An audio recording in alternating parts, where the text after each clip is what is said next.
من الشيطان الرجيم بسم الله الرحمن الرحيم شهر رمضان الذي أنزل فيه القرآن صدق الله العلي العظيم وصدق رسول النبي الكريم আল্লাহ পাক রব্বুল আলামিনের দরবারে লাখ কোটি শুকরিয়া যে মাওলাই করিম আপনাকে আমাকে দয়া করে মায়া করে এখন পর্যন্ত হায়াতে রেখেছেন। ইতিমধ্যে বহুত মানুষ দুনিয়ার থেকে বিদায় হয়ে গেছে। যে মাওলাই করিম আপনাকে আমাকে সুস্থ রেখেছেন, বহুত মানুষ অসুস্থ অবস্থায় হসপিটালে, কেউ ঘরের মধ্যে, কিন্তু আল্লাহ পাক আপনাকে আমাকে দয়া করে মায়া করে সুস্থ রেখেছেন। শুকরিয়া মাওলাই করিমের, যে মাওলাই করিম সুস্থ রাখার পরেও রোজা রাখার তৌফিক দান করছেন। বহুত হাতির মতো স্বাস্থ্য, অনেক মোটা তাজা, শক্তির অভাব নেই, কিন্তু কপাল পরে রোজা রাখতে পারে না। অথচ অনেক দুর্বল মানুষ। এই তরবিয়াতে এমন কিছু মানুষ আছে যারা একেবারে দুর্বল, অসুস্থ, কিন্তু রোজা ছাড়ে না। কি বুঝলাম? রোজা রাখে আল্লাহ পাকের তৌফিক ছাড়া হয় না। যদি নিজের ইচ্ছে রোজা রাখতে পারতাম, তাহলে ওই মোটা তাজা হাতির মতো স্বাস্থ্য ও রোজা রাখতে পারে নেই। অথচ এই ব্যক্তি এত দুর্বল, সে রোজা রাখলো কিভাবে? নিশ্চয়ই আল্লাহ পাকের রহমত, আল্লাহ পাকের দয়া ব্যতীত আসলে আমরা কেউ ইবাদত করতে পারতাম না। শুকরিয়া মাওলাই করিম, যে মাওলাই করিম আপনাকে আমাকে রোজা রাখার তৌফিক দান করছেন। শুকরিয়া মাওলাই করিমের, যে মাওলাই করিম রোজা রাখার মতো সুস্থ এক পরিবেশে আপনাকে আমাকে নিয়ে আসছেন। কত বড় লোক মুজাহিদ আস, কোটি কোটি টাকার মালিক, কিন্তু এখানে আসতে পারে না। এই পরিবেশে আসার সুযোগ হয় না, সময় পায় না। অথচ কত গরিব, ঠিকমতো খেতেও পারে না, সংসার চলে না, লেকিন ঠিকই পরিবেশে চলে আসছে। ভাই, ইবাদত একটা ভিন্ন জিনিস। এবাদতের তৌফিক মিলা ভিন্ন জিনিস। এটার সাথে কলবের সম্পর্ক, যেই কথা বলতেছিলাম, আসলে মূল ব্যাপার হলো কলব। কলব ছাড়া কোনো কিছুই করা সম্ভব না। যার কলবটা ঠিক হয়ে যায় তার সব কিছু ঠিক হয়ে যায়। যার কলবটা বক্র হয়ে যায় তার কোনো কিছুই ঠিক থাকে না, সব কিছু নষ্ট হয়ে যায়। আর এই কলবকে ঠিক করা বহুত কঠিন, বহুত মুসিবত। যে মুসিবতের শেষ নাই, সীমা নাই, অনেক মুসিবত কলবকে ঠিক করা। এর জন্য আল্লাহ পাক রব্বুল আলামিন কলবকে ঠিক রাখার জন্য বহুত পদ্ধতি প্রক্রিয়া আমাদেরকে বাতাইছেন। কোরআন ও হাদিসের মধ্যে বহুত ঔষধ আসছে। বুজুর্গানে দিন সাধনা করে, চেষ্টা করে বহুত পথ মত, দর্শন, রাস্তা আমাদেরকে বাতায়া দিয়েছেন। এইভাবে চললে হয়তো কলব ঠিক হওয়ার আশা করা যায়। যে মাওলাই করিম আপনাকে আমাকে রোজা রাখার তৌফিক দান করছেন, সুন্দর এক পরিবেশে এসে রমজান মাসে রোজা পালন করার তৌফিক দান করছেন। আবার যে মাওলাই করিম আলেম ওলামা, তোলাবা, রোজাদার, জাকিরিন, শাকিরিন, আবিদিন, সালিহিন, সোহবত, সবচেয়ে দামি সোহবত।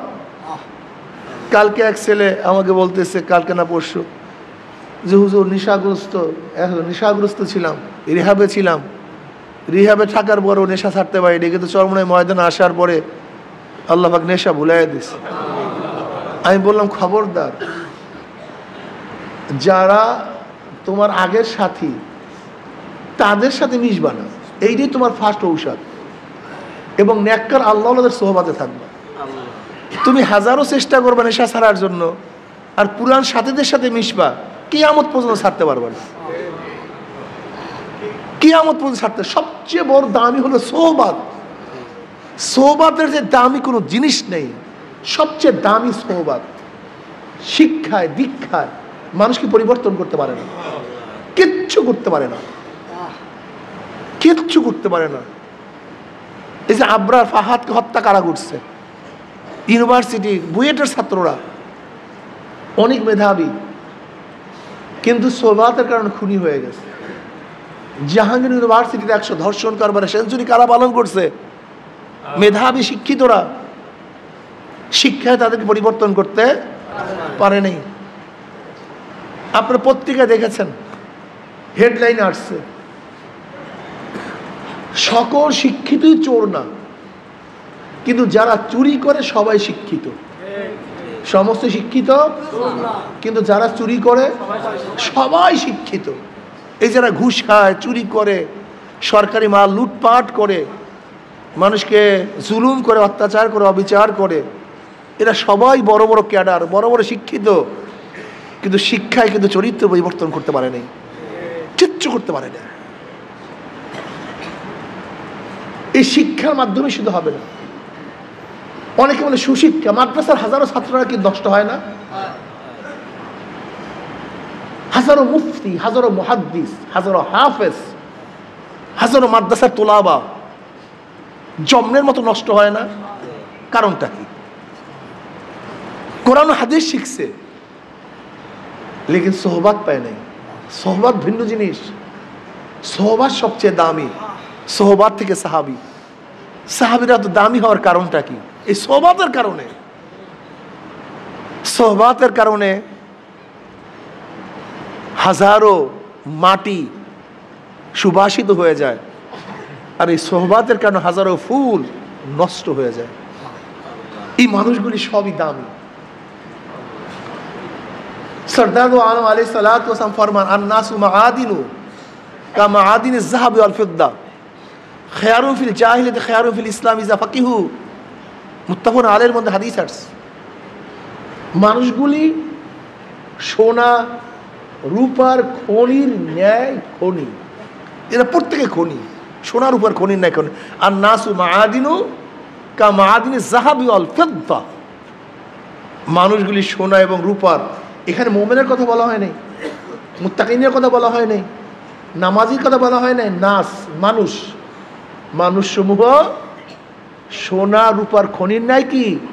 সবাই খনি। এই যত মানুষ দেখেন দুনিয়ার মধ্যে সবাই দামি, সোনা রূপার মতো দামি। এত খনি, শুধু সোনা রূপার টুকরা না, এরা বিশাল সোনা রূপার খনি। খেয়ালুম ফিল জাহিলিয়াতি খেয়ালুম ফিল ইসলাম, যারা জাহিলি যুগ উত্তম, ইসলামের যুগে তারাই উত্তম। ইজা ফাকিহু, যখন তারা দিন অর্জন করে, দিন শিক্ষা গ্রহণ করে, দিন শিখে, যখন দিন শিখে তখন এই মানুষগুলি দামি হয়ে যায়। আমি অনেক সময় উদাহরণ দেই, স্বর্ণের একটা টুকরা, সে ময়লার মধ্যে পড়া, এখন সব জায়গায় শুধু ময়লা আর ময়লা, সব জায়গায় কি ময়লা, এর কোনো দাম নাই, মূল্য নেই। কিন্তু যদি স্বচ্ছ পানি দিয়ে সোনার টুকরাকে ধুয়ে ফেলো, দেখবা আবারও দামি জিনিস বের হয়ে আসছে। কি কথা ঠিক না? আজকেও আমরা ময়লা, কাদা, গান্দার মধ্যে, ময়লার মধ্যে, ডুবার মধ্যে পড়া আছে, নর্দমার মধ্যে। ইমানের তাকওয়ার পানি দিয়ে এই ময়লা জিনিসকে ধুয়ে ফেলো, তুমি আবার দামি হয়ে যাবে, আবার দামি হয়ে যাবে।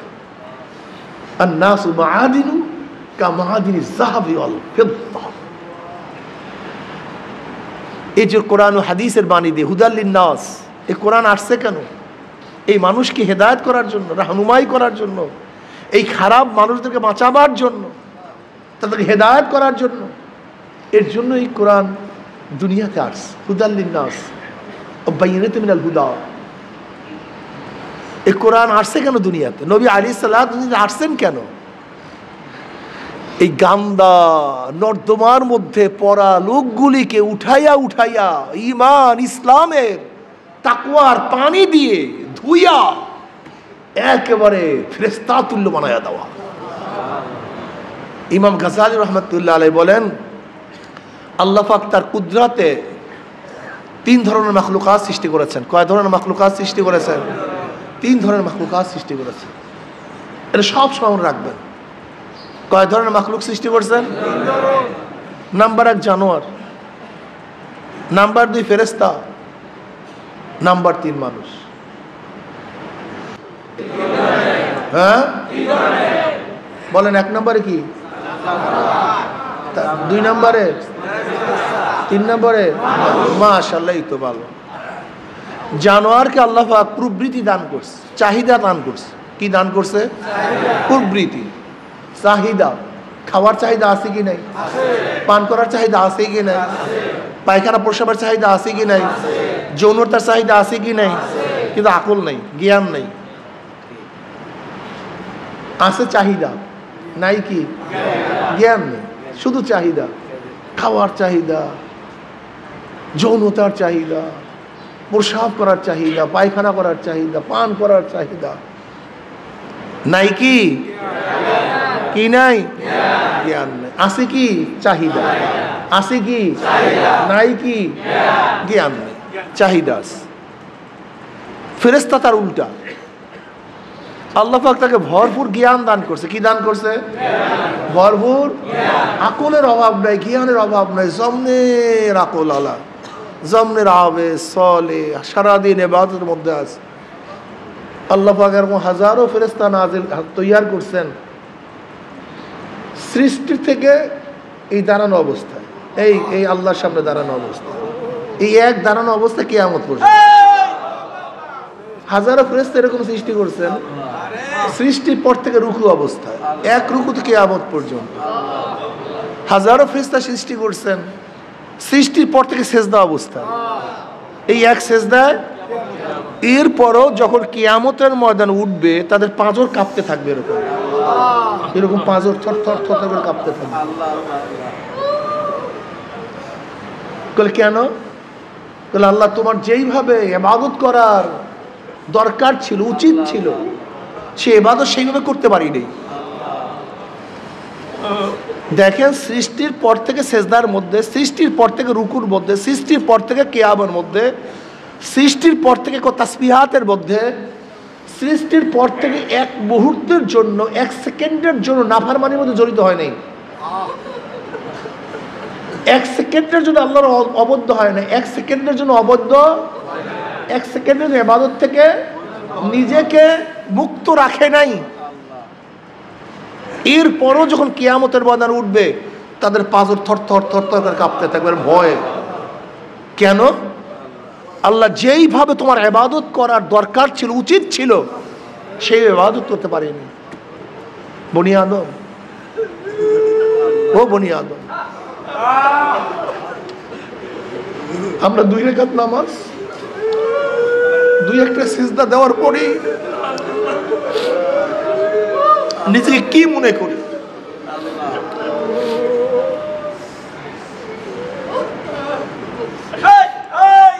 আসলে দেখেন, গবেষণার বিষয় আছে, চিন্তার বিষয় আছে, প্রত্যেকটা জায়গায় বহু চিন্তার বিষয় আছে। আফালা তাতাফাক্কারুন, আফালা তাকিলুন, আফালা তুবসিরুন। আল্লাহ পাক বারবার কালামে পাকের মধ্যে বলেন, আফালা তাতাফাক্কারুন, তোরা কি চিন্তা করো না? আফালা তাকিলুন, তোদেরকে জ্ঞান নাই, তোদেরকে আকল নাই। আফালা তুবসিরুন, তোরা কি কিছু দেখোস না? কিচ্ছু দেখোস না। আসলে ভাই দেখেন,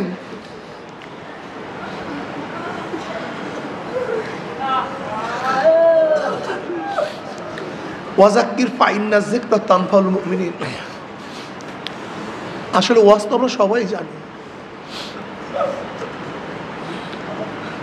বয়ান তো সবাই জানি, কিন্তু আসলে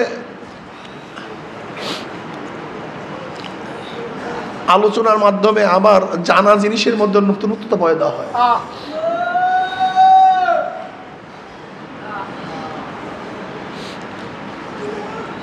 দেখবেন, নামাজ ফরজ সবাই জানি, আজান হয়ে গেছে জানি, আজান হয়ে গেছে আমরা জানি, কিন্তু এক ভাই বলছে ভাই নামাজ, জানা জিনিস যখনই বলছে ভাই নামাজ, তখন কিন্তু আবারও নতুন স্পৃহা সৃষ্টি হয়।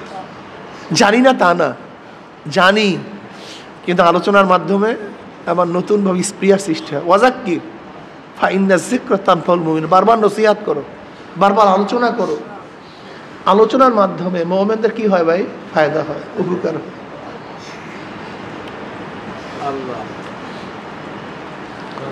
কুল্লুম কদ আলেমা সালাতাহু ওয়া তাসবিহাহু, প্রত্যেকটা মাখলুকাত তার সালাত, তার তাসবিহ সম্পর্কে জানে। সূর্য কিভাবে ইবাদত করবে, কিভাবে মাওলাকে ডাকবে, সূর্য জানে। চন্দ্র কিভাবে মাওলাকে ডাকবে, চন্দ্র জানে। তারকাগুলো কিভাবে মাওলাকে ডাকবে, ওরা জানে। ওই পাখিগুলো আমার মাওলাকে কিভাবে ডাকবে।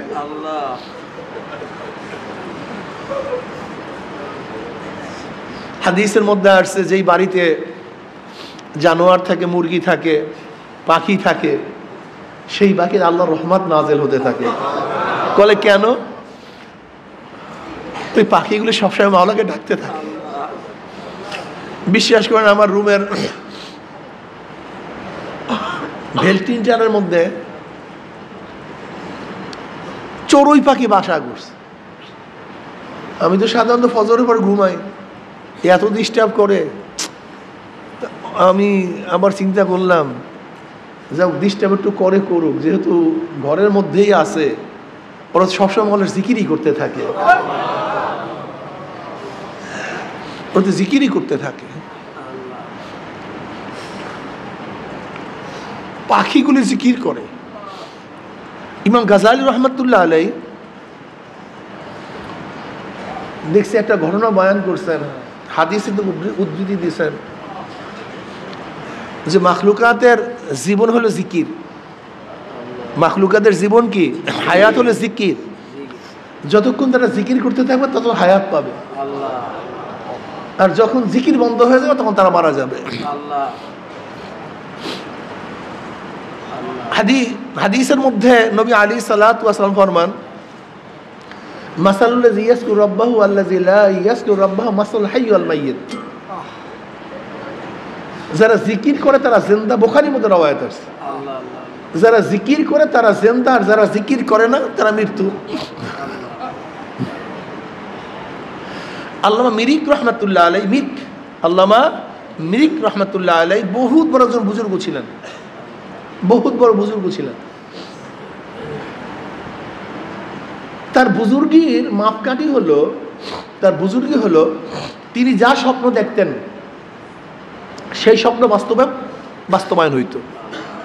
যে স্বপ্ন দেখতেন সেটা বাস্তবায়ন হয়ে যেত। এটা তো একটা কারামত।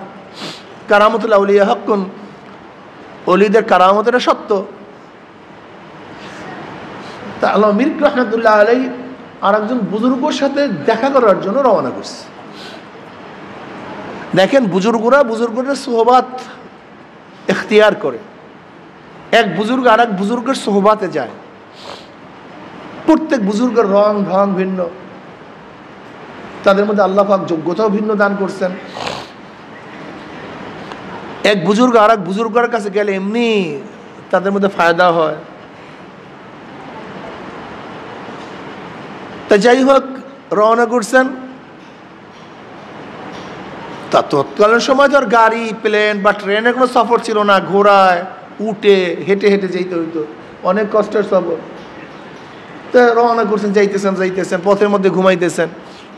তা যাবে বুজুর্গর কাছে যাওয়ার আগে, এক মঞ্জিল বা কিছু আগে, তিনি শুয়ে আছেন, ঘুমাইতেছেন। হঠাৎ স্বপ্নে দেখেন সেই বুজুর্গ মারা গেছে। যার সাথে দেখা করার জন্য যাবে সে মারা গেছে। এই ওয়াকিয়াটা বয়ান করছিলেন খায়রাবাদী সাহেব রহমাতুল্লাহ আলাইহি, দামাত বরকাতুহুল আলিয়া, যে দেওবন্দের প্রধান মুফতি। তিনি কিন্তু এই ঘটনা বয়ান করছিলেন, এই চরমনাই ময়দানে বয়ান করছিলেন, মনে আছে। তো দেখছি সেই বুজুর্গ মারা গেছে। এখন ওনার কারামত কি ছিল? উনি যে স্বপ্ন দেখে সেইটাই সত্য। তো উনি স্বপ্ন দেখছেন বুজুর্গ কি করছে? মারা গেছে। তারা নিশ্চয়ই সে কি দুনিয়াতে নেই।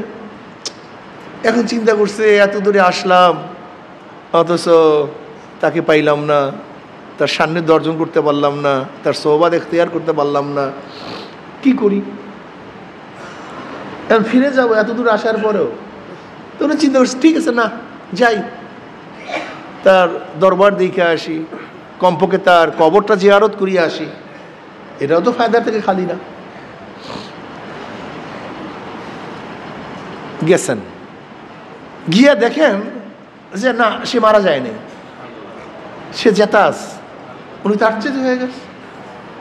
ঘটনা কি? এরকম তো হয় না, ব্যতিক্রম হলো কেন? এবার তার সোহবাতে যাওয়ার পরে আল্লাহ মীর রহমতুল্লাহ আলাই তাকে প্রশ্ন করছেন, হজরত আমার তো হালাতেই, আমার কাশপর অবস্থায় আপনি যা স্বপ্ন দেখে তাই বাস্তবতা হয়, কিন্তু আমি তো আপনাকে স্বপ্ন দেখলাম গতকালকে যে আপনি দুনিয়াতে নাই, কিন্তু বাস্তবতা দেখি আপনি আছেন। ঘটনা কি? তুমি স্বপ্ন ঠিক দেখছো, তোমার স্বপ্ন মিথ্যা না, তোমার স্বপ্ন ঠিক ছিল। যখন আমাকে মৃত্যু অবস্থায় দেখছো নিশ্চয়ই তখন আমি জিকির থেকে গাফিল ছিলাম। আর হাদিসের মধ্যে আসছে যারা জিকির করে তারা জিন্দা, আর যারা জিকির করে না তারা মৃত্যু। নিশ্চয়ই তুমি আমাকে ঠিকই দেখছো, কিন্তু আমি জিকির থেকে গাফিল ছিলাম, এর জন্য আমাকে মৃত্যু দেখছো। আসলে দেখেন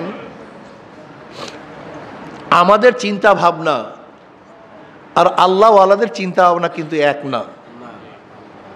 এই যে বর্তমান জমানায় যে ফালতু লোকগুলি বের হয়েছে, ফাসেক লোকগুলি বয়ান করতেছে, ইসলাম ধ্বংসের জন্য এর চেয়ে বড় কিছুর জরুরত নেই। ইসলাম ধ্বংসের জন্য এইটাই যথেষ্ট, আর কিছুর দরকার নেই। আমাদের মতো ফাসেকটা বয়ান করা মানি ইসলামকে জবাই দেওয়া, আর কিছুর দরকার নেই। হাদিসে নাই, কোরআনে নাই, অমুকে নাই, তমুকে নাই, এই বুখারীতে নাই। তো ইমাম বুখারী রহমাতুল্লাহ আলাইহি হাদিস লেখার আগে গোসল করতে হবে, এইটা কোন কিতাবে আছে? কোন হাদিসের মধ্যে আছে? প্রত্যেকটা হাদিস লেখার আগে 2 রাকাত নামাজ পড়তে হবে, এটা কোন হাদিসের কিতাবের মধ্যে আছে? হাদিস লেখার আগে মুরাকাবা করতে হবে, এটা কোন হাদিসের কিতাবের মধ্যে আছে? কথাটা বুঝাতে পারি। ইমাম মালিক রহমতুল্লাহ আলাইহির ইমামের ব্যাপার, ইমামতের ব্যাপারে, তার ইলমের ব্যাপারে, তার ইস্তিহাদের ব্যাপারে, তার মুস্তানবিদের ব্যাপারে, তার বুজুর্গের ব্যাপারে দুনিয়ার কেউ ইখতিলাফ করে নাই। ইমাম মালিক রহমতুল্লাহ আলাইহির শাগির্দ ইমাম শাফি রহমতুল্লাহ আলাইহি, মালিক ইবনে আনাস, যার নাম কি মালিক ইবনে আনাস। ইমাম মালিক রহমতুল্লাহ বাবার নাম আনাস। 94 হিজরিতে তার জন্ম। কত হিজরিতে ভাই?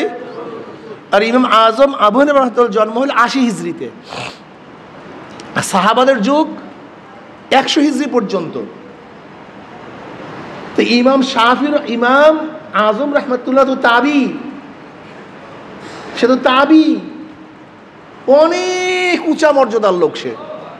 ইমাম আজম আবু হানিফা রাহমাতুল্লাহ আলাইহি, যিনি সরাসরি 5 জন সাহাবীদের থেকে হাদিস বর্ণনা করছেন, 7 জন সাহাবীদের সাথে মুলাকাত করছেন, সাক্ষাৎ করছেন। তার জমানায় 70 জন সাহাবী জিন্দা ছিল। ইমাম মালিক রহমতুল্লাহ আলাইহি আশেকে নবী ছিলেন। কি ছিলেন ভাই? আশেকে নবী, পাগলে নবী, নবীর পাগল, নবীর আশেক। উনি মদিনায় থাকতেন, মদিনায় বসবাস শুরু করছেন। ইশকের অবস্থা জানেন?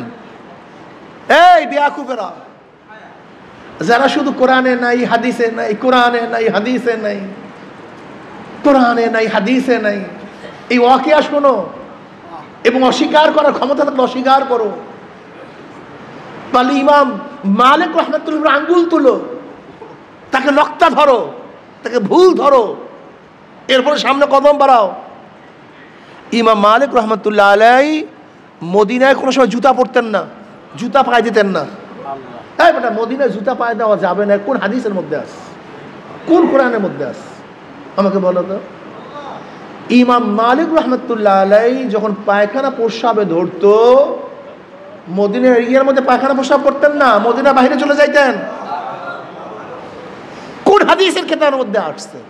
কোন জায়গায় আছে? কোন সাহাবী এই কাজ করছে? যে মদিনার মধ্যে পায়খানা প্রস্রাব করা যাবে না? হ্যাঁ, ইমাম মালিক রহমতুল্লাহ করতেন না। ইমাম মালিক রহমতুল্লাহ আলাইহি মদিনার মধ্যে মৃত্যুবরণ করতে হবে, বাহিরে যাবেন না। এর জন্য ভয়তে উমরা করতে যাবে, হজ করতে যাবে, যদি পথে মারা যায় তা আমার তো মদিনায় মৃত্যুবরণ হবে না, কি করব? এর জন্য উমরা হজ করতে যাবে, সে উমরা হজ করতে যান না। কোন কিতাবে আছে এরকম করতে হবে? আমার দেখা দেন তো কোন কিতাবে আছে, কোন হাদিসের মধ্যে আছে? এখন তো বের হন না, কি করবে? হঠাৎ ঘুমায় পড়ছে। কি করছে? ঘুমায় পড়ছে। স্বপ্নের মধ্যে জনাবে মুহাম্মদ রাসূলুল্লাহ সাল্লাল্লাহু আলাইহি ওয়াসাল্লামের সাক্ষাৎ। উনি চিন্তা করতে আছে, আমি তো মদিনা বাহিরে যাই না, যে মদিনার থেকে যদি বাহিরে গিয়ে মারা যায় তো আমার অবস্থাটা কি হয়? আমার তো মদিনায় দাফন হবে না। আর হুজুর আলাইহিস সালাতু ওয়াস সালাম যখন দেখছি তো খুব ভালোই হয়েছে, আমি জিজ্ঞাসা করবো নবী আলাইহিস সালাতু ওয়াস সালাম কাছে, ইয়া নবী আল্লাহ, আমার হায়াত কতদিন আছে? আমার যদি হায়াত দুটো বাড়ায় তাহলে হস্টস করে চলে আসবো। ইমাম মালিক রহমান স্বপ্নের মধ্যে জিজ্ঞাসা করছেন, ইয়া নবী আল্লাহ, ইয়া রাসূলুল্লাহ, আমি কতদিন বাঁচবো একটু বলে দেন। যদি আপনি বলে দেন তাহলে আমি হজ করতে যাব, উমরা করতে যাব।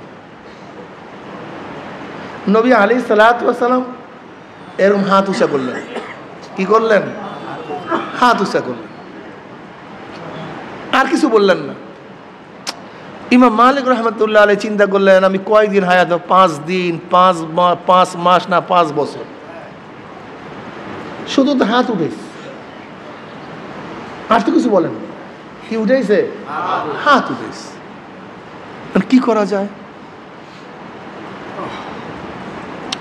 এখন ব্যাখ্যাকারীর কাছে ব্যাখ্যা করতে হবে। ইবনে শিরিন, মোহাম্মদ ইবনে শিরিন রহমতুল্লাহ আলাইহি যুগ শ্রেষ্ঠ ব্যাখ্যাকারী, যুগ শ্রেষ্ঠ ব্যাখ্যাকারী মোহাম্মদ ইবনে শিরিন রহমতুল্লাহ আলাইহি। ইমাম মালিক রহমতুল্লাহ আলাইহি তিনি তো ইমাম, বহুত বড় মুহাদ্দিস, মুহাদ্দিসে ফুকাহা, ফুকায়ে মুহাদ্দিসিন আর মুহাদ্দিসে ফুকাহা, এই দুটোর মধ্যে পার্থক্য আছে।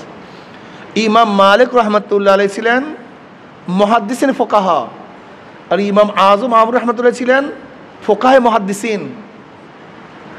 মুহাদ্দিসিন ফুকাহা হলো যাদের হাদিস গালেব, ফিকহ মাগলুব, যাদের হাদিস, অর্থাৎ তারা হাদিস নিয়ে বেশি চর্চা করেন, হাদিস নিয়ে বেশি আলোচনা করেন, হাদিসের সনদ নিয়ে বেশি কালাম করেন, অর্থাৎ তাদের ফন হলো হাদিস, মুহাদ্দিস। কিন্তু তাদের কাছে মানুষ মাসালা জিজ্ঞাসা করে, মাসাল ইস্তেনবাত তারা করে, কিন্তু তাদের গালেব কি, প্রাধান্য কি? হাদিস। কিন্তু ফতুয়াও দেন। এজন্য মুহাদ্দিসিন ফুকাহা, তাদের মূল হলো হাদিস, কিন্তু তারা কি? ফকিহ। তারা ফকিহ, তারা মুফতি, তারা মুস্তাহিদ, ইমাম, কিন্তু গালেব কি? হাদিস। আর ফুকাহে মুহাদ্দিসিন মানে যাদের গালেব হলো ফতুয়া, যারা ফতুয়া নিয়ে বেশি কাজ করেন, কিন্তু তারাও মুহাদ্দিস, কিন্তু মুহাদ্দিসের কালাম তারা কম করেন, জরাহ এবং তাদিনের কাজ কম করেন, সনদ নিয়ে আলোচনা কম করেন, কিন্তু জানেন না তা না, জানেন না তা না। যেরকম আমাদের এখানে যে ইফতায় পড়ে তারা সবাই দাওরা পারে, তারা সবাই মুহাদ্দিস, কিন্তু বলি তাদেরকে মুফতি, তার মানে সে মুহাদ্দিস না তা না, কিন্তু তাদের গালেব কি? ফিকহ, ফতুয়া দেওয়া। আর যারা মুহাদ্দিস তারা ফতুয়া জানে না তা না, কিন্তু তাদের গালেব কি? হাদিস। তো ইমাম আজম আবু হানিফা রাহমাতুল্লাহ আলাইহির গালেব ছিল ফতুয়া, ফতুয়া নিয়ে বেশি আলোচনা করতেন, কিন্তু ফতুয়া দিবেন হাদিস না জানিয়া। আমাদের দেশের এমন জাহেল, আরে আমাদের দেশের পাগলগুলি কোন পাগল, কোন জাহেল, এ বেয়াকুব, যদি হাদিস না জানে সে বলতে ফতুয়া দিবে কিভাবে? যদি হাদিস কোরআন নাই জানে ইস্তেনবাত করবে কিভাবে? তো ইমাম মালিক রহমতুল্লাহ আলাইহি ফুকাহে মুহাদ্দিসিন না, তিনি মুহাদ্দিসিন ফুকাহা, তিনার গালেবুল হাদিস। ইমাম মালিক রহমতুল্লাহ আলাইহি জমানের ইমাম, তো উনি একটু চিন্তা করছেন, আমি হাদিস মানে স্বপ্নের ব্যাখ্যাটা আমি অন্য কাউকে পাঠাইয়া জিজ্ঞাসা করি। তা ইমাম মালিক রহমতুল্লাহ শাগরেদকে পাঠাইছেন, যাও তুমি ইবনে শিরিনের কাছে গিয়া বলো যে একজন ব্যক্তি এই স্বপ্ন দেখছে, তার ব্যাখ্যাটা কি। স্বপ্ন হলে এই যে নবী আলাইহিস সালাতু ওয়াস সালাম জিজ্ঞাসা করছে সে কতদিন বাঁচবে। তা নবী আলাইহিস সালাতু ওয়াস সালাম এক হাত উঠাইছেন, এখন 5 দিন না 5 মাস না 5 বছর এটা জানার জন্য পাঠাইছে। ইবনে শিরিন বসে এই স্বপ্ন দেখছে কে? বলে একজন লোক দেখছে। সাধারণ মানুষের কোনো স্বপ্ন না, এই স্বপ্ন তো যোগসৃষ্ট জমানার আলেম, সবচেয়ে বড় যে আলেম ইমাম, এটা তার স্বপ্ন হবে। তা আমার জানা মতে এই মদিনার মধ্যে, এই জমানার মধ্যে এখন সবচেয়ে বড় আলেম হলো ইমাম মালিক। এই স্বপ্নটা ইমাম মালিকেরই স্বপ্ন হবে। এখন ওই ব্যক্তি বলছে না, আমাকে তো নিষেধ করছে কার স্বপ্ন, তবে হ্যাঁ আমি তার কাছে জিজ্ঞাসা করে আসি, তারপর আমি নাম বলবো। যাও, যদি নাম না বলো আমি স্বপ্নের ব্যাখ্যা করব না। কিন্তু আমার ধারণা এই স্বপ্ন হইলে ইমাম মালিকের হবে। এই স্বপ্ন যেরকম যেমন তোমার মানুষ এই স্বপ্ন দেখতে পারে। দেখেন আনজিলান নাসা মানাজিলাহু, হাদিসের মধ্যে আসছে আনজিলান নাসা মানাজিলাহু, প্রত্যেকের স্তর ভিন্ন পাগল। সবই ফুল, সব গোলাপ না। সবই খনি, সব খনি স্বর্ণ না। সবই পাথর, সবই পাথর ডায়মন্ড না। সবই গাছ, সব গাছ চন্দন না। সবই পানি, সব পানি ঝমঝম না। সবই মানুষ, সব মানুষ আবু বকর না, ওমর না, ওসমান না, আলী না। সবই মানুষ, সব মানুষ হাসান বসরি না। সবই মানুষ, সব মানুষ আব্দুল কাদের জিলানী না। সবই মানুষ, সবাই বাইজিদ বুস্তামি না। সবই মানুষ, সবাই মঈনুদ্দিন চিশতি না। সবই মানুষ, সব হাজী সাহেব রহমতুল্লাহ আলাইহি না। সবই মানুষ, সবাই রশিদ আহমদ গঙ্গুই না। সবই মানুষ, সবাই কারি ইব্রাহিম না। সবই মানুষ, সবাই হযরত ইসহাক না। সবই মানুষ, সবাই ফজলুল করিম রহমতুল্লাহ আলাইহি না। সবই মানুষ, পার্থক্য আছে কি নাই? সবাই স্বপ্ন দেখি, সবাই স্বপ্ন কিন্তু এক না। সবাই স্বপ্ন এক না। ইমাম মালিক রহমতুল্লাহ আলাইহির স্বপ্ন আর তোমার আমার স্বপ্ন এক না। এবার ওই ব্যক্তি জিজ্ঞাসা করছে ইমাম মালিক রহমতুল্লাহ আলাইহির কাছে যে আপনার স্বপ্নর তো ব্যাখ্যা দিবি না যতক্ষণ আপনার নাম না বলবো। বলে যাই বলো, মালিক ইবনে আনাস আপনার কাছে স্বপ্নের ব্যাখ্যা জিজ্ঞাসা করছে। তখন ইবনে শিরিন বলেন নবী আলাইহিস সালাতু ওয়াস সালাম 5 আঙ্গুল উঠায় দেখাইছে 5টা জিনিস, যে আল্লাহ ব্যতীত কেউ, কোন জায়গায় বৃষ্টি হবে, গর্ভের মধ্যে কি আছে, আগামীকাল কি করবে, তার রিজিকের অবস্থাটা কি, সে কোন জায়গায় মৃত্যুবরণ করবে, এই সম্পর্কে দুনিয়ার কেউ কে জানে? এক কথা, কিয়ামত কখন হবে, কিয়ামত কখন হবে আল্লাহ ব্যতীত কেউ জানে না। এই 5টা আঙ্গুলে ইমাম মালিক রহমতুল্লাহ আলাইহি মদিনা থেকে বের হননি। সেই মদিনার মধ্যে আমাকে বলেন তো কোন হাদিসের মধ্যে আছে, কোন কোরআনের মধ্যে আছে আব্দুল্লাহ ইবনে উবাই ইবনে সুলুল তো মদিনায় মারা গেছে, তাতে ফায়দাটা কি, লাভটা কি? কিন্তু ইমাম মালিক রহমতুল্লাহ আলাইহি ইশকে নবী, আশিকে নবী, এর কোনো মাসালা নাই, এর কোনো মাসালা নাই। আমি বহুত গবেষণা করিয়ে দেখছি বর্তমান জমানায় ফিসকিয়াত এত পরিমাণে জাগ্রত হয়েছে যে এখন কোরআন হাদিস মানে আসলে কোরআন হাদিস কিছুই মানে না, ওরা বুঝেই না কোরআন হাদিস।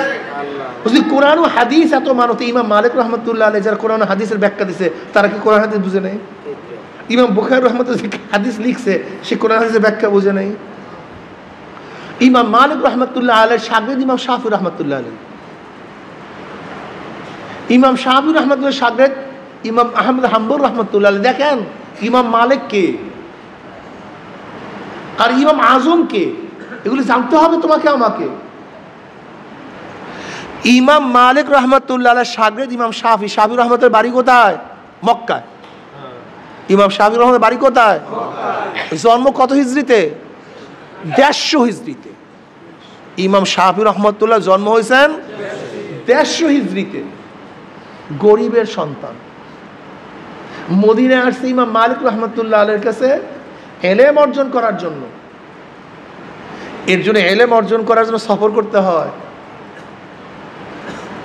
মান সালাকা তরিকান ইয়ালতামিসু ফিহি ইলমান সাহহালাল্লাহু বিহি তরিকান ইলাল জান্নাহ। যারা ইলম অর্জন করার জন্য সফর করবে, পথ অতিক্রম করবে, রাস্তা চলবে, এই যে ইলম অর্জন করার জন্য আসছেন, বাড়ির থেকে আসছেন, এখানে আসছেন কেন? ইলম অর্জন করার জন্য, আমল করার জন্য। যারা ইলম অর্জন করার সফর করবে, আল্লাহ পাক রব্বুল আলামিন তাদের জন্য জান্নাতের পথ সোজা করে দেবেন, সহজ করে দিবেন। জান্নাতের পথ সহজ করে দিবেন, এইটাই তো নিয়ম। ইমাম শাফি রহমাতুল্লাহ আলাইহি তিনি মক্কার থেকে বের হয়েছেন কিসের জন্য? ইলম অর্জন করার জন্য। শাফি রহমাতুল্লাহ। ইমাম মালিক রহমাতুল্লাহ সোহবাতে ছিলেন, হাদিস শিখছেন। ইমাম মালিক রহমাতুল্লাহ বলে, যাও তুমি ইরাকে চলে যাও। ইরাকে কি ইমাম ইউসুফ রহমাতুল্লাহ আলাইহি সান্নিধ্য অর্জন করে ফিকহ শিখো। ইমাম ইউসুফকে ইমাম আজম আবু হানিফা রহমাতুল্লাহ আলাইহির শাগরেদ, প্রধান শাগরেদ। এই ইমাম ইউসুফ রহমাতুল্লাহ তিনি একজন গরিব লোক ছিলেন। তার বাবা মা ধুপি ছিল, ধুপি, কাপড় খাসত। এই কাপড় খাসা পয়সা দিয়ে জীবিকা নির্বাহ করতেন। ইমাম ইউসুফ রহমাতুল্লাহ আলাইহির মা ইমাম আজম আবু হানিফা রহমাতুল্লাহ আলাইহির কাছে তার বাচ্চাকে ছোটবেলা নিয়ে গেছে। জওহারি স্বর্ণ চিনতে ভুল করে না। স্বর্ণকার স্বর্ণ চিনতে ভুল করে না। ইমাম ইউসুফ রহমাতুল্লাহ আলাইহিকে দেখার পরে, তার চালচলন দেখার পরে চিন্তা করছেন, এই ছেলে তো যেমন তেমন ছেলে না, এ তো অন্য অন্য বাচ্চার মতো বাচ্চা না, এ তো মারাত্মক বিষয়।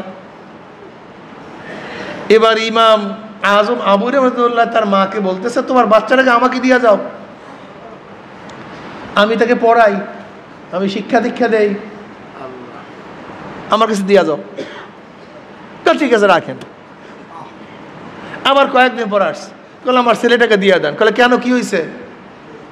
বলে খাবো কি, যে ইউসুফ রহমতুল্লাহ আলাইহির মা আসছে, আমার বলা দেন। বলে কেন? বলে কাজ করামো, সাথে নিয়া কাপড় চুপড় ধোয়ামো, নাহলে খামু কি? ইমাম আজম আবু রহমত তখন বলছিলেন এক কথা, যে তোমার ছেলেকে আমি এমন শিক্ষা দেব, তোমার ছেলেকে আমি এমন শিক্ষা দেব, রাজা বাদশাহ যেই খানা খায় তোমার ছেলেও সেই খানা খাবে। অপেক্ষা করো। বিশ্বাস করছে মা বিশ্বাস করে, এর জন্য সবর করতে হয়। পাগল অনেক মারা সবর করতে পারে না। এ আমার মারা যারা ঘরে আছেন, বয়ান শুনতেছেন, মাদ্রাসায় পড়ান না, আমাদের চর্ম নাই, অধিকাংশ বাচ্চারা মাদ্রাসায় পড়ে না। আমার মা বোনেরা এত তালিম শুনে, এত বয়ান শুনে, কিন্তু মেয়েগুলিকে সব স্কুলে বেপর্দা অবস্থায় পাঠায়। আচ্ছা বলেন, বিশ্বাসের হাট বুখাইনগর চরমনি ইউনিয়নের স্কুলগুলিতে মেয়েরা বেপর্দা যাবে কেন? এদের তো 100% পর্দা করা উচিত ছিল। কিন্তু দিনের মেজাজ, পরিবেশ, কেন আমাদের চরমনি ইউনিয়নের মা বোনেরা কেন বোরখা পরবে না? কেন? কারণটা কি? স্কুলের কোনো মেয়েরা, আমাদের এই বিশ্বাসেরা সব তো আশেপাশের, আমাদের এই 7 নম্বর ওয়ার্ডেরই বেশি ছাত্রছাত্রী বোরখা পরে না। এই যে রাজার সোয়ার আমাদের নাকের দরজায় জবেদিল স্কুল, বোরখা পরে না। বুখাইনগর বোরখা পরে না। কারণটা রাজার সোয়ার বোরখা পরে না, চরকলা বোরখা পরে না, সব মেয়েগুলি বোরখা ছাড়া। আমি চিন্তা করলাম ঘটনা কি? চরমনাই ইউনিয়নের অবস্থা খারাপ কেন? যেই যুগের মানুষ যত বেশি খারাপ হয়েছে ওই যুগে ওই সময় আল্লাহ পাক নবী নাযিল করছে, নবী পাঠাইছে। এদের কলম যে কত বক্র আপনি চিন্তা করতে পারবেন না। এই আশেপাশের আপনি জানেন এদের কলম কত বক্র, কত খারাপ, কত মারাত্মক, মারাত্মক। সবর করে না। ওই ইউসুফ রহমতুল্লাহ আলাইহির মা যদি সবর না করতেন, ওই ধোপাকড়িতে লাগাই দিতেন, এর নামও দুনিয়ার কেউ জানতো না, কেউ নামও জানতো না। কি জানতেন নাম? কিন্তু ইমাম ইউসুফ রহমতুল্লাহ আলাইহি, ইমাম আজম আবু রহমতুল্লাহ সান্নিধ্যে ছিলেন। ইমাম আজম আবু হানিফা রহমতুল্লাহ বহুত বড় ব্যবসায়ী ছিলেন, ধনী ছিলেন, ব্যবসায়ী ছিলেন। তারা নিজের পয়সা দিয়ে ইমাম ইউসুফকে পড়াইছেন। ইমাম ইউসুফ রহমতুল্লাহ আলাইহি কাজী ছিলেন, বহুত বড় চিফ জাস্টিস। শুধু চিফ জাস্টিস ছিলেন না, তিনি হাজারো আইন প্রণয়ন করছেন, আইন প্রণয়ন করছেন, প্রবক্তা। আইন লিখতেন, আইন বানাইতেন, কোরআন ও হাদিসের মাধ্যমে ইস্তেনবাত করতেন। ইউসুফ রহমতুল্লাহ আলাইহি এক বাদশার দরবারে, বাদশাহ তাকে তার প্রয়োজনে নিছে মাসালা হল করার জন্য, পরামর্শ চাওয়ার জন্য। তার শাহী দরবারে, বাদশাহী খানা। ইমাম ইউসুফ রহমতুল্লাহ আলাইহি তখন এই কথাটা বলেছিলেন, আমার ওস্তাদ বলেছেন তোমাকে আমি এমন শিক্ষা দেব, তুমি এমন খানা খাওয়া যারা বাদশারা খায়। আজকে সেইটাই বাস্তবতা ঘটল। কথাটা বুঝাতে পারছে? তো ইমাম শাফি রহমতুল্লাহ আলাইহি ইমাম মালিক রহমতুল্লাহ আলাইহির কাছে হাদিস শিক্ষার পরে ইমাম মালিক রহমতুল্লাহ আলাইহি বলেন, যাও তুমি ইউসুফের কাছে যাও ইরাকের মধ্যে, সেখানে গিয়ে ইলমে ফিকহ শিক্ষা গ্রহণ করো। আল্লাহর কি করিশ্মা, ইমাম শাফি রহমতুল্লাহ আলাইহি সেখান থেকে আসতে আসতে ইমাম ইউসুফ রহমতুল্লাহ দুনিয়াতে নাই, তিনি দুনিয়ার থেকে বিদায় হয়ে গেছেন। সেখানে বসতেন কে? ইমাম মোহাম্মদ রহমতুল্লাহ আলাইহি, ইমাম আজম আবু হানিফা রহমতুল্লাহ আলাইহি, আর একজন শাগরেদ ইমাম মোহাম্মদ রহমতুল্লাহ আলাইহি, তিনি সেখানে বসছেন, সেখানে তিনি বসছেন। ইমাম শাফি রহমতুল্লাহ আলাইহি ইমাম মোহাম্মদ রহমতুল্লাহ আলাইহি শিষ্য হলেন, ছাত্র হলেন। ইমাম শাফি কিন্তু ইমাম মোহাম্মদ রহমতুল্লাহ ছাত্র, আর ইমাম মোহাম্মদ রহমতুল্লাহ ইমাম আজম আবু হানিফা রহমতুল্লাহর ছাত্র। অথচ আমাদের দেশের জাহেলরা কি বলে?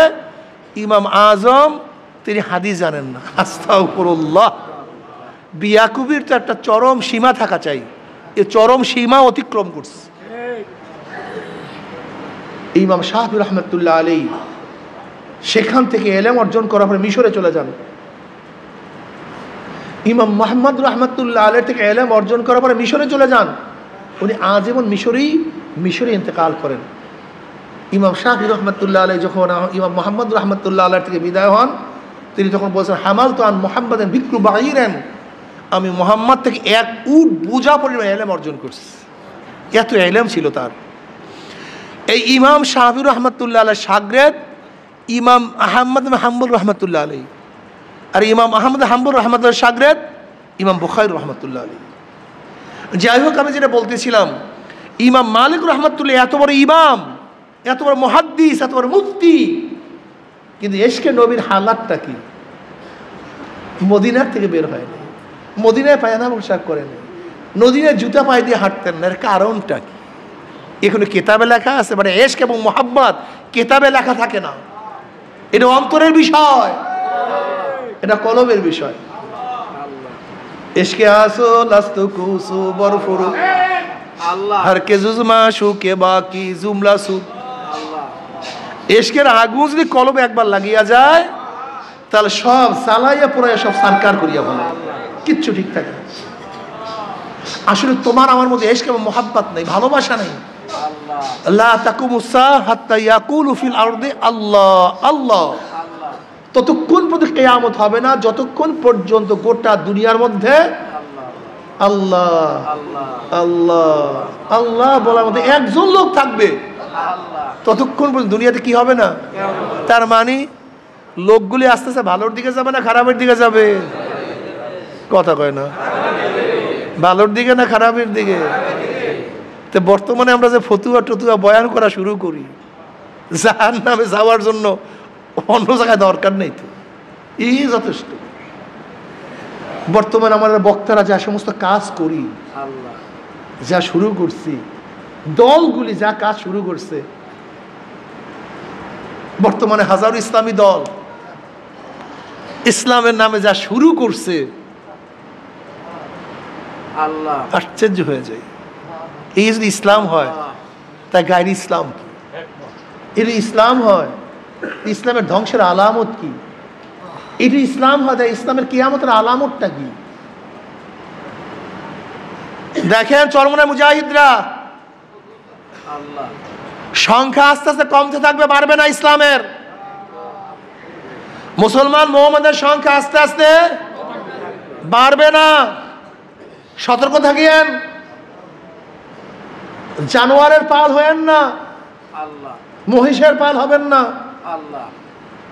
একটা মহিষ সামনে যায়, পিছনে সমস্ত মহিষ যায়। একটা গরু সামনে যায়, পিছনে সমস্ত গরু চলতে থাকে। দেখবেন হাজার হাজার হাঁস, একটা হাঁস সামনে যায়, পিছনে সমস্ত হাঁসগুলি চলতে থাকে। খবরদার, হাঁসের পাল হবেন না, গরুর পাল হবেন না। উমর ইবনে খাত্তাব রাদিয়াল্লাহু কথাকে কিয়ামত পর্যন্ত অন্তরের মধ্যে, কলবের মধ্যে ধারণ করেন। কিয়ামত পর্যন্ত কি বলেছেন? যদি গোটা দুনিয়ার মধ্যে কেউ মুসলমান না থাকে, আমি একা মুসলমান থাকবো। একা একা গোটা দুনিয়ার মধ্যে কেউ যদি নামাজ না পড়ে, আমি একা নামাজ পড়ব। গোটা দুনিয়ার মধ্যে কেউ যদি রোজা না রাখে, আমি একা রোজা রাখবো। গোটা দুনিয়ার মধ্যে কেউ পর্দা না করলে, কথা কয় না, কেউ নাই দুনিয়ায়, কেউ পীর বুজুর্গ মুহাদ্দিস মুফতি কেউ পর্দা করে না। গুমরাহ হবেন না। লা তাআতা লি মাখলুকিন ফি মাসিয়াতিল খালিক। গুনার উপরে কারো অনুসরণ করা যাবে না। চরমনায় মুজাহিদরা হাদিসের ওই বাস্তব নমুনা আসতে আছে। নবী আলাইহিস সালাতু কি বলছেন? এমন এক জমানা আসবে, ঈমান রাখা কেমন কষ্ট। জ্বলন্ত আগুনের আংটা, আগুনের কয়লা, জ্বলন্ত আগুনের কয়লা হাতের মধ্যে রাখা যত কষ্ট, ঈমানের উপর, ইসলামের উপর থাকা তত কষ্ট হবে। কিন্তু খবরদার, সতর্ক থাকেন, মারাত্মক অবস্থা। আপনি বুঝেন, একটা আগুনের কয়লা হাতের মধ্যে, হ্যাঁ, তার চেয়ে বেশি কষ্ট হবে। ভুলিয়েন না কিছু, বিভ্রান্ত হবেন না, কিন্তু খবরদার। গোটা দুনিয়া সবাই বিপর্দা হইল, পর্দা ফরজ। গোটা দুনিয়া সবাই দাড়ি ছাটলে কামাইলেও দাড়ি রাখা ওয়াজিব।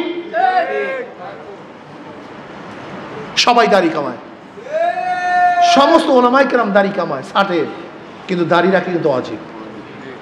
দাড়ি ছাটা কাটা সম্পূর্ণ হারাম। মনে রাখবেন, ধ্বংস হয়েন না।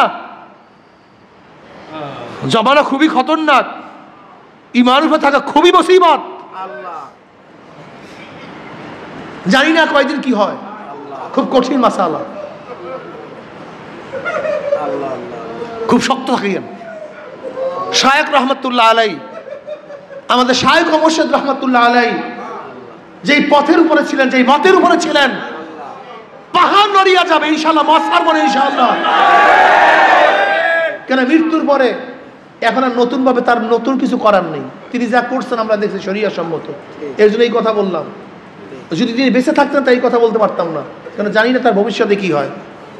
কথাটা বুঝাতে পারি নাই, কিন্তু তিনি চলে গেছেন। আমরা বহুত গবেষণা করছি, তার কোনো মত এবং পথের মধ্যে গুমরাহি ছিল না। কি কথা ঠিক না? এবং আমরা তাকে আল্লাহর ওলি মনে করি।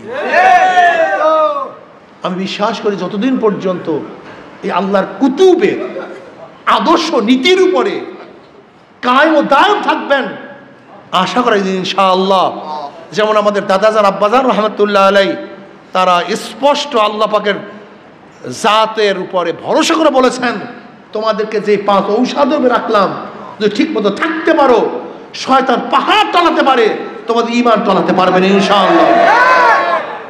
মুস্তাকামাত থাকলে জমানা খুবই খারাপ, খুবই কঠিন। কিন্তু নবী আলাইহিস সালাতু ওয়াস সালাম একদিন জমিনের উপর সোজা একটা টান দিয়েছেন, সোজা।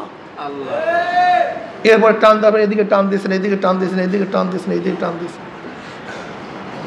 এবার নবী আলাইহিস সালাম সাহাবাদেরকে জিজ্ঞাসা করছে, সাহাবারা জানো আমি কেন এই একটা দিলাম এবং আশেপাশের দাগগুলি কেন দিলাম? আল্লাহ আল্লাহ রসুলই ভালো জানেন। দেখো এইটা হলো সোজা জান্নাতের পথ, সিরাতুল মুস্তাকিম।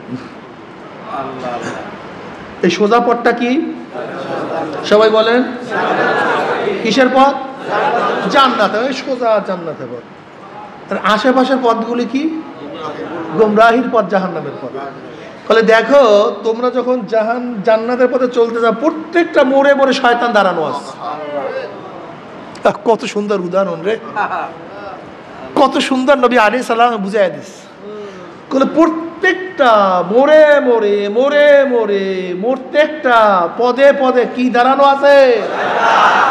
যখনই জান্নাতিকে যাইতে যাবা অমনি টান দেবে, দিকে পথ এইটা।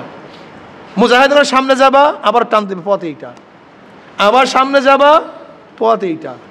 আবারও সামনে যাবা, পথ এইটা।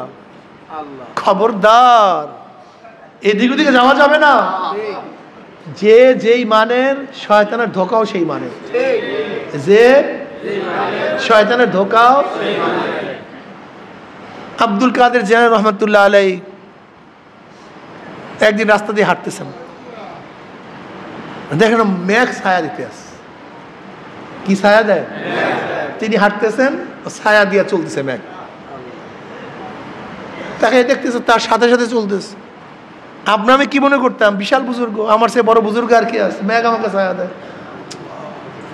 কিন্তু আব্দুল কাদের জিলানী রহমতুল্লাহ চিন্তা করলেন, কই নবী ছাড়া তো কোনো বুজুর্গকে মেঘ ছায়া দেয় না, নবী ছাড়া তো কোনো বুজুর্গকে মেঘ ছায়া দেয় না, তা আমাকে ছায়া দেয় কেন? নিশ্চয়ই এটা শয়তান, নিশ্চয়ই এটা কি? লা হাওলা ওয়ালা কুওয়াতা ইল্লা বিল্লাহিল আলিয়্যিল আযীম। ফু মারছে, অমনি দেখে মেঘ নেই, মেঘ পরিষ্কার। সামনে এক বুড়া মেয়ার ডালি নিয়ে হাঁটে হাজির, সামনে এক বুড়া মেয়া হাজির হয়ে গেছে। কে তুই? বলে আমি তো ইবলিস। বলে ছায়া দেশে? কে? বলে আমি। ছায়া দেশে আমি। বলে আপনাকে আসলে আপনার এলেম বাঁচায় দিস। আমি কত বুজুর্গকে এই মেঘের ছায়া দিয়া নিজের মধ্যে বুজুর্গি ভাব সৃষ্টি করে ধ্বংস করে বলাইছে, কিন্তু আপনি আহলে এলেম, এলেমওয়ালা দেখেন। বর্তমান জামানায় কিন্তু আমাদেরকে একটু তারিফ পেলে, আহলে এলেম, আপনি এলেমওয়ালা, এই ফুইলা যাই। কি যে মনে করি নিজেকে, কি রে মামা। বরফির আব্দুল কাদের জিলানী রহমতুল্লাহ আলাইহি যখনই বলছেন আপনার এলেম আপনাকে বাঁচাইয়া দিস, কত বুজুর্গকে ধ্বংস করে ফেলাইস। এবার আব্দুল কাদের জিলানী রহমতুল্লাহ আলাইহি বলেন, ও শয়তান, যদি এলেমই আমাকে বাঁচাইতে পারতো, তা আমার থেকে তুই বড় আলেম, তোকে বাঁচাইতে পারলো না কেন? তোর এলেম তোকে বাঁচাইতে পারলো না কেন? তুই তো আমার চেয়ে হাজার হাজার গুণ বড় আলেম, তুই তো মুআল্লিমুল মালাইকা। আল্লাহ তো তোকে সমস্ত এলেম দান করছে, সমস্ত নবীদেরকে যত এলেম দান করছে ওই পরিমাণ ব্যাখ্যা সহকারে তোকে এলেম দান করছে। তোর তো এলেমের কোনো অভাব নেই। শয়তানের নাম আলেম, ও অনেক জানে, জমনের জানা জানে, তা তোকে রক্ষা করতে পারলো না কেন? যদি এলেমে আমাকে বাঁচাইতে পারে, তুই তোকে বাঁচাইতে পারলো না কেন? শোন শয়তান, আমাকে এলেম আমাকে বাঁচায় না, আমার মাওলা আমাকে বাঁচাইছে, আমার মাওলা রহমান আমাকে বাঁচাইছে। তখন শয়তান বলছে, আসলেও আপনার আল্লাহর রহমান। ভাইও, আল্লাহর রহমত ছাড়া কিচ্ছু হয় না রে পাগল। ইমাম হযরত বরবিল আব্দুল কাদের জিলানী রহমাতুল্লাহ আলাইহি যেই মানের শয়তান তাকে ধোকাও দিছে, সেই মানের তোমার আমার তো কিছুই লাগে না, এমনি তো আমরা শয়তানের গোলাম, সারাদিন শয়তানই তো কাম করি। শয়তান টাকা দেবে কোন সময়? বরং মিনাল জিন্নাতি ওয়ান নাস আল্লাযী ইউওয়াসউইসু ফি সুদুরিন নাসি মিনাল জিন্নাতি ওয়ান নাস। শয়তান কয় প্রকার? কয় প্রকার?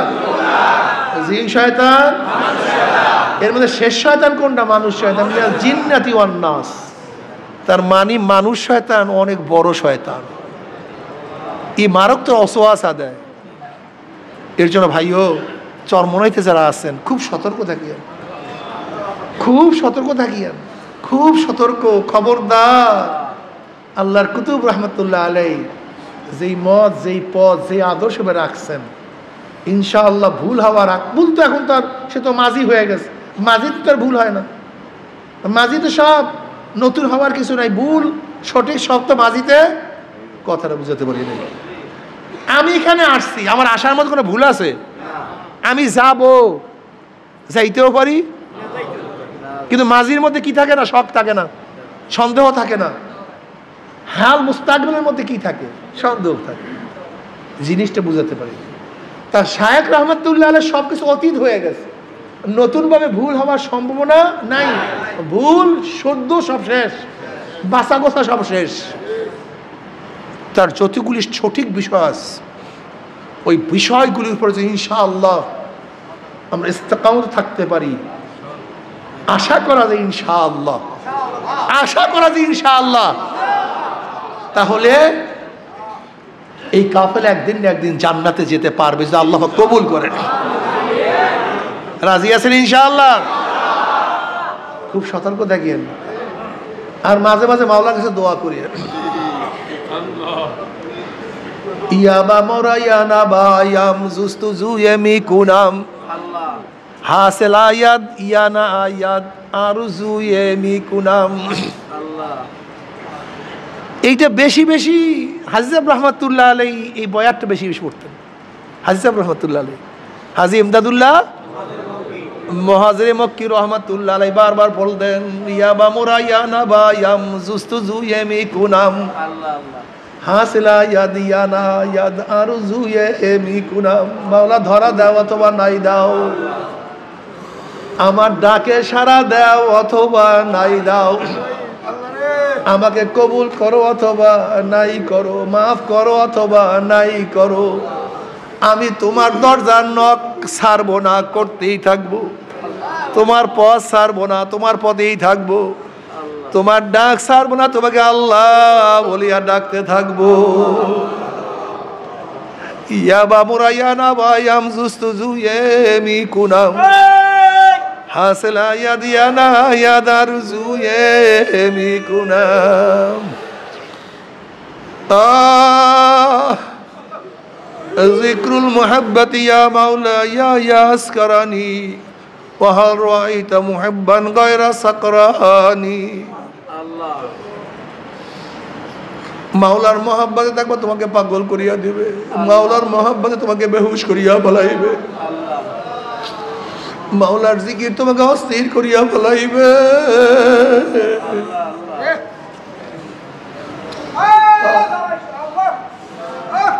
বাবার আজকে রহমতের 10-4 দিন চলিয়া যাইতে আছে। নবী আলাইহিস সালাতু ওয়াস সালাম ফরমান, মাওলার রহমত বুঝে কেউ জান্নাতে যাইতে পারবে না। সাহাবারা বলেন, ইয়া নবী আল্লাহ, আপনি বলে আমিও না, আমিও না। এ আমার যুবক বাবারা, এ আমার মুরব্বী বাবারা, আমার পর্দার মা বোনেরা, যদি নবী আলাইহিস সালাতু ওয়াস সালাম মাওলার রহমত বুঝে জান্নাতে যাইতে না পারে, তোমার আমার উপায় কি? তোমার আমার ইয়া আরহামার রাহিমিন, ইয়া আরহামার রাহিমিন। রহমতের 4 দিন চলিয়া যাইতে আছে, যাই না রহমত পাইলাম কি পাইলাম না। আজকে রমজানের 4 দিন চলিয়া যাইতে আছে, যাই না গুনাহ খাতা মাফ করাইতে পারলাম কি পারলাম না। আজকে রমজানের 4 দিন চলিয়া যাইতে আছে, যাই না জাহান্নাম থেকে নিজেকে মুক্তি করতে পারলাম কি পারলাম না। আমার জন্য দোয়া চাই, আমিও দোয়া করি, বেশি বেশি দোয়া করি।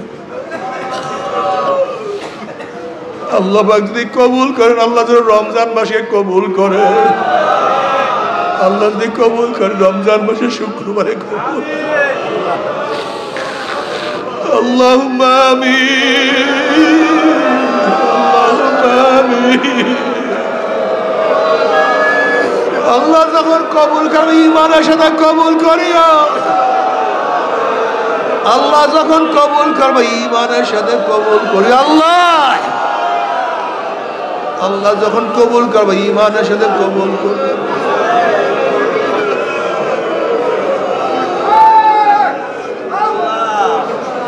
আল্লাহ যতদিন জিন্দা ইসলামে জিন্দা রাখিও। আল্লাহ গুনাহ যা করছে মাফ করিয়া দিও। আল্লাহ গুনাহ যা করছে মাফ করিয়া দিও। আল্লাহ আল্লাহ গুনাহ যা করছে মাফ করিয়া দিও। আল্লাহ গুনার থেকে বাঁচিয়া থাকার তৌফিক দিয়া দিও। আল্লাহ গুনার থেকে বাঁচিয়া থাকার তৌফিক দিয়া দিও। আল্লাহ গুনার থেকে বাঁচিয়া থাকার তৌফিক দিয়া দিও। আল্লাহ আল্লাহ গোটা দুনিয়ার রহমত নাযিল করো। গোটা দুনিয়ার গুনার দুনিয়ার মাখলুকাত রহমত নাযিল করো। মাওলা হে মাওলা হে আল্লাহ আল্লাহ তুই আমাদের সবাইকে মাফ করে দাও। আল্লাহ সবাইকে ক্ষমা করে দাও। আল্লাহ এই তরিকার মধ্যে যারা অন্তর্ভুক্ত হবে একজনকে জাহান্নামে নিও না।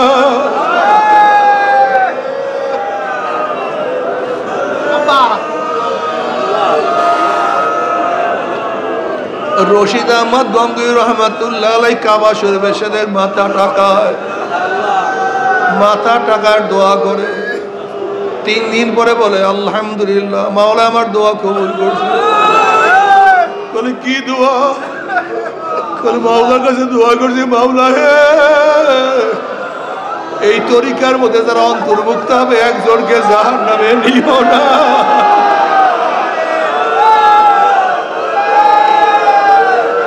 মাওলা আমার দোয়া কবুল করছে। আল্লাহ একজনকে জাহান্নামে নিও না।